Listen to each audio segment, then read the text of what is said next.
Je m'appelle Bernice Serra, je suis artiste, chercheuse à l'École des Beaux-Arts de Lyon et enseignante à l'École d'Art et Médias de Caen.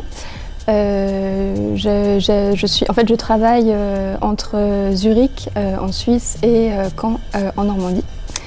Et mon travail porte sur la question de la publication au sens de rendre public, principalement sur des questions de diffusion des formes culturelles, artistiques ou non.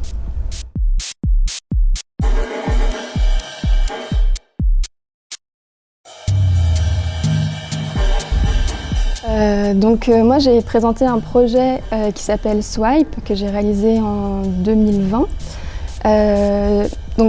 Swipe, c'est un projet qui est en fait une proposition d'un système graphique d'écriture manuscrite qui est inspiré de notre utilisation des téléphones portables et surtout des écrans tactiles.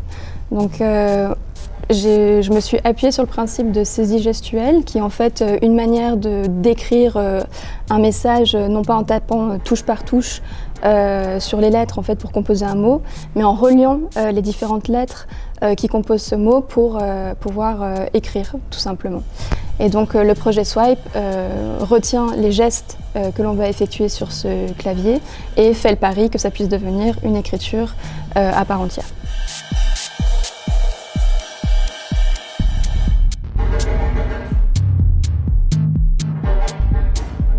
Alors, j'ai découvert Swipe, je l'utilisais pas en fait, et j'ai commencé à donner des cours, à enseigner autour de 2015-2016, et c'était un peu en vogue à cette période-là.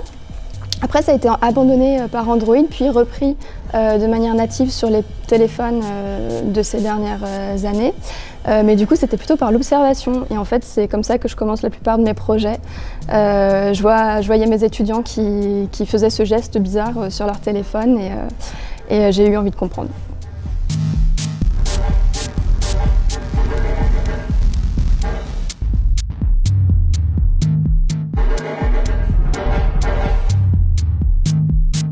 Je m'appelle Fabien Zocco, je suis artiste et je vis à Lille, dans le nord de la France. Et j'ai une pratique qui s'articule un peu sur deux axes, à la fois la question du texte et du numérique d'une part, et d'autre part la question du geste mécanique, du geste et des comportements délégués à des objets, à des machines.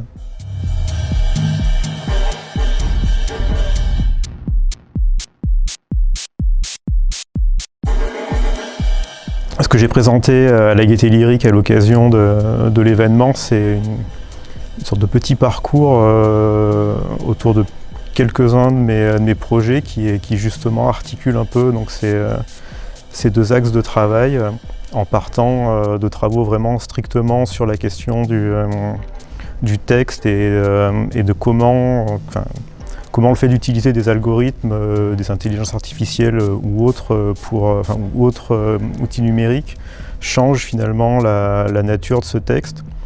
Et donc à partir de ces premiers exemples, j'ai dérivé sur des formes plus hybrides qui mélangent en fait à la fois ces problématiques d'ordre textuel et numérique, et aussi la question donc des objets à comportement et comment finalement tout ce travail autour du geste robotique est pour moi dans la continuité de cet axe initial qui est plus axé sur le texte.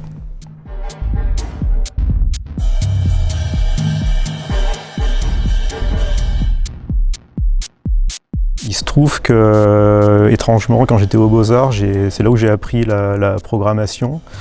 Et je l'ai fait dans un environnement qui s'appelle Processing, qui est donc un langage dérivé du Java, un autre langage, un langage de programmation usuel, mais donc Processing, c'est du Java mais à destination des artistes. Et finalement, donc ça fait 15 ans maintenant que je travaille avec ce langage de programmation, et j'en suis toujours assez content. J'aime beaucoup sa logique qui finalement est devenue un peu une logique de pensée pour moi et qui est vraiment au cœur de la conception des pièces. Donc ça reste l'environnement avec lequel j'ai le plus de plaisir à travailler.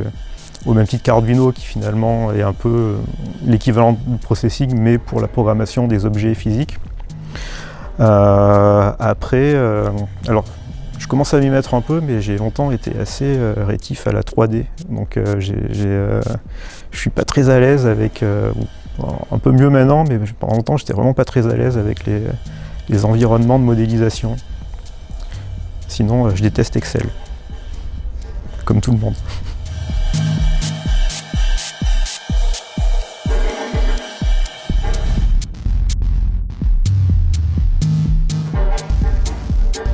Je suis Carlotta Aoun, je suis basée à Londres et je travaille sur les mutations technologiques et leurs effets sur nos corps, sur nos psychés, sur les végétaux et sur tout ce qui n'est pas technologique.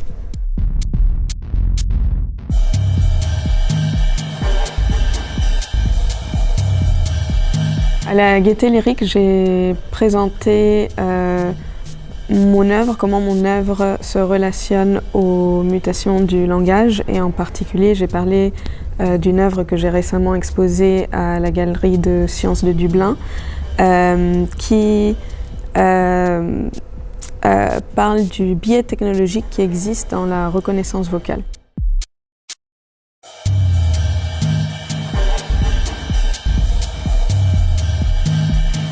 Donc on a eu une longue conversation avec deux chercheurs en reconnaissance vocale qui s'appellent Edward Story et Patrick Cormack, qui en gros eux nous ont parlé tout simplement de ce qu'ils faisaient, de leur travail dans la reconnaissance vocale.